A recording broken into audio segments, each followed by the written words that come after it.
Remember that princess who kissed a frog? That frog who turned into a prince?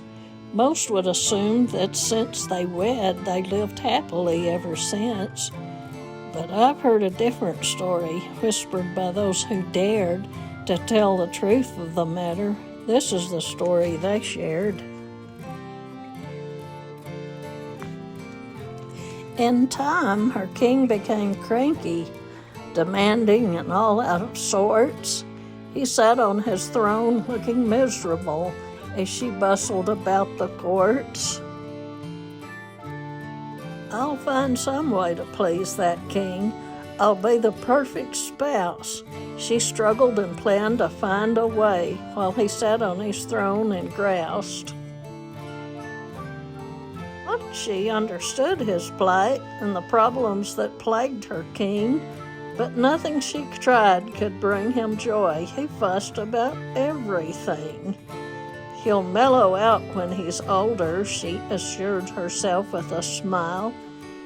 We'll have a delightful kingdom, bursting with love after a while. The king was full of a groom's regret. She wasn't the princess that he once met. She had gained weight from the cookies she baked, was looking older and all out of shape. He chafed at her conversation. It was such an assault to his ears. He considered her an embarrassment to be hidden away from his peers.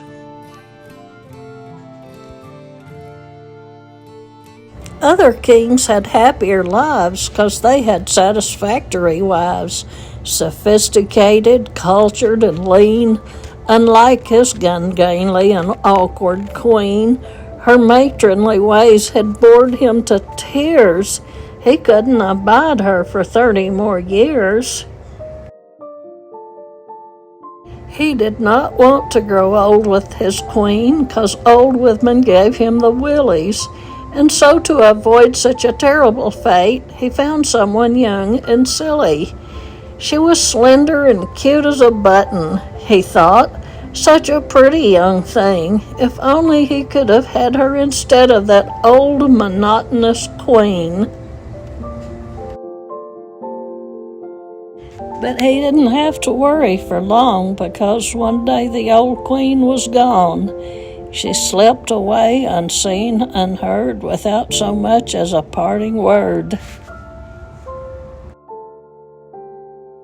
She had watched all her dreams disintegrate in the twinkling of an eye. It dawned on her she'd never been loved, for genuine love won't die. The old queen traveled far away and returned to her kingdom of yore, back to her own aging castle, so different than in years before. It sat there abandoned and desolate, except for a mouse or two. The queen was so sad and befuddled, she had no idea what to do, for living alone terrified her.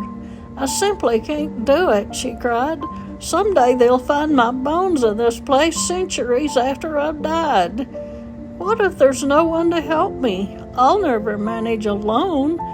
Oh, how she wished she could turn back time and return to her recent home. She took a stroll in her garden, and there lay her golden ball, gathering moss at the edge of her pond. That thing was what started it all. She hurled that ball in a fury, unwittingly striking a toad. He staggered out of the murky pond and then he began to unload. How could you do such a horrible thing? What a despicable act. I'm sunning myself on a lily pad and suddenly I get attacked? There's laws to protect small animals from abuse from the likes of you. As soon as I find a lawyer, he croaked, by golly, I'm going to sue. And then he noticed her jeweled crown. What a change in attitude. Your Majesty, the fault is mine. Forgive me for being so rude. He ogled the castle behind her in its ancient yet splendid grandeur, and proceeded to tell her his tales of woe, the griefs he had had to endure. She listened to every tragic tale with tears and a heartfelt sigh. "If you don't take me home," sighed the toad, "I'll just lay down here and die." Remorsefully she listened to him, regretting the pain she had caused. The toad eyed the queen expectantly as his speech finally drew to a pause. "If you'll give me a kiss, I'll feel better. I'll even turn into a prince," vowed the toad as he cradled his aching head with a melodramatic wince. "I'll bring beauty back to your kingdom. We'll marry the first thing tomorrow. I'll be the king of your fondest dreams. We'll both forget every sorrow." The queen had a foolish notion. "I might just give it a try." So she kissed that toad on its aching head and watched for a change by and by. "I cannot believe I kissed that thing," thought the queen in concealed disdain. And unbeknownst to the aging queen, the toad felt exactly the same. The toad finally changed, but unfortunately in the most horrible way. He had been more appealing before as a toad. She stared at the prince in dismay. He was disheveled and dirty, awkward, unshaven, and fat. He scarcely had a hair on his head. She hadn't expected that. "Well, what did you expect?" he croaked in an offended air. "I didn't tell you that I was young or promise a head of hair." He snatched up a bug at that moment and swallowed it up in a gulp. The queen turned away in horror. She gagged and nearly threw up. The prince saw her face go deathly pale, and he made up a lame excuse. "I was forced to eat bugs by a witch," he mourned. "I was kidnapped and sorely abused. While you fatten yourself on delicacies enjoyed by the privileged few, I had to develop a taste for bugs, unlike elitists like you. I've grown accustomed to life as a toad since the witch cast that awful spell. She stole my rightful kingdom away, and my life's been a living hell. And my dear sainted wife, poor darling, that witch changed her into a rat, and almost instantly afterwards my princess wound up in a cat. I hopped away in terror through forests and harsh terrain until I discovered this wretched pond, and here I have sadly remained." With that, he cried great wrenching sobs, his countenance so morose. Oh, what a picture of misery from his head to his pitiful toes. I've been a toad for centuries. It'll take a while to adjust. I'll recall human ways in time with a little patience and trust. "Where is your crown?" asked the skeptical queen. He answered her with a glare. "A crown is cumbersome for a toad. It was way too heavy to wear." "I guess that's true," conceded the queen as they walked up the garden path. She fervently hoped that the loathsome prince would at least consent to a bath. Maybe his transformation, she thought, is a little ways from complete. Maybe if I show him patience, if I'm understanding and sweet, he'll continue to change for the better and finally become a prince. She told herself. She glanced his way, not completely convinced.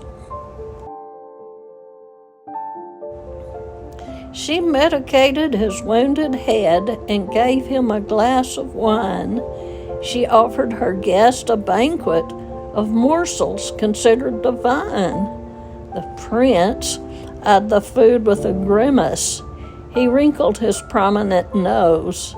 "I'd never drink that awful stuff, nor would I touch one of those."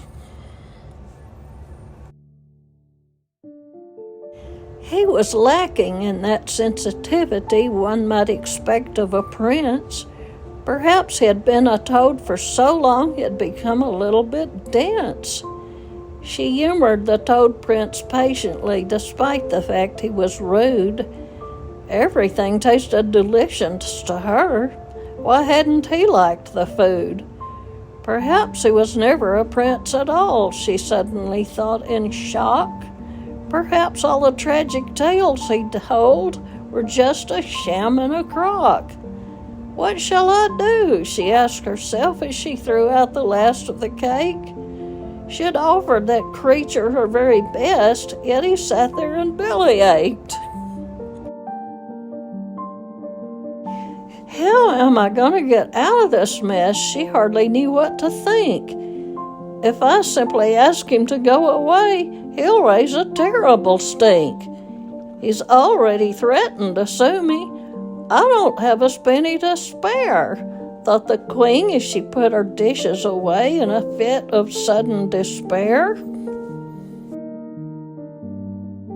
Just then, she hatched a wonderful plan, a marvelous plot of her own.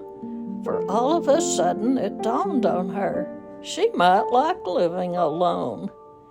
You don't have to listen to griping. You don't have to struggle to please. You don't have to win a heart you cannot begin to appease. "I sit on my porch after dark," said the queen. "I delight in the night. I love to hear the crickets sing. They come when I turn on the light. Of course, there are way too many bugs, and the June bugs are huge this year. I apologize for the numerous flies." The prince grinned from ear to ear. He smiled in anticipation. He licked his lips in delight.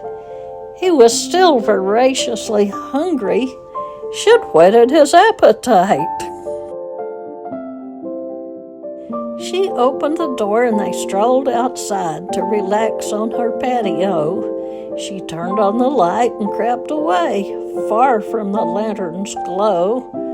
The prince sat waiting patiently to hear the insects hum, while the queen edged quietly toward the door from whence the pair had come. The prince completely forgot the queen as she silently slipped inside.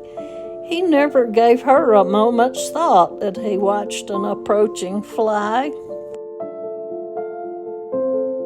In the morning, she peeked out the window to see if her guest was there, but all she could see was a big fat toad relaxing beneath her chair. A toad who looked strangely familiar, but delighted in his repose. He had dined on bugs throughout the night, and now he continually dozed.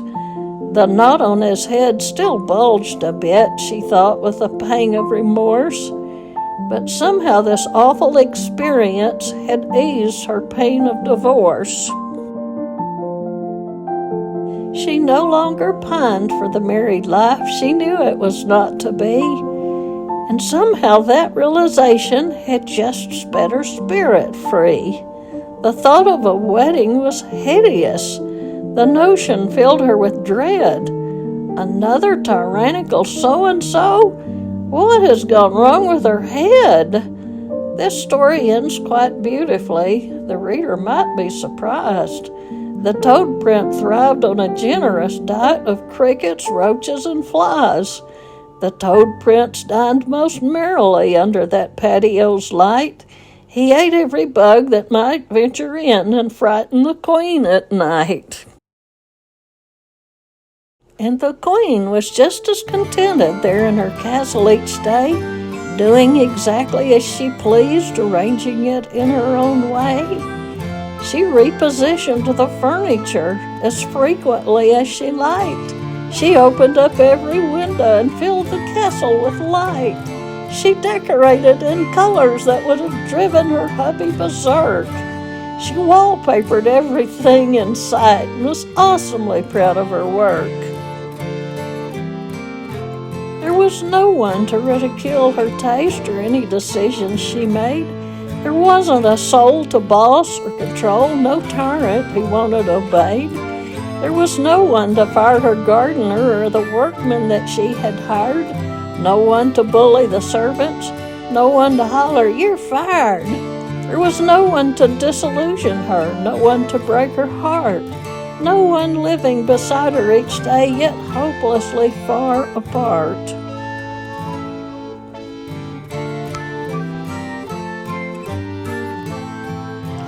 There's worse things than being alone. There's worse things than being spurned. She realized that solitude has its joys. Her lesson had finally been learned. And the moral of the story, because every fairy tale should have one. Never kiss amphibians. They're too dang cold. And you might get warts.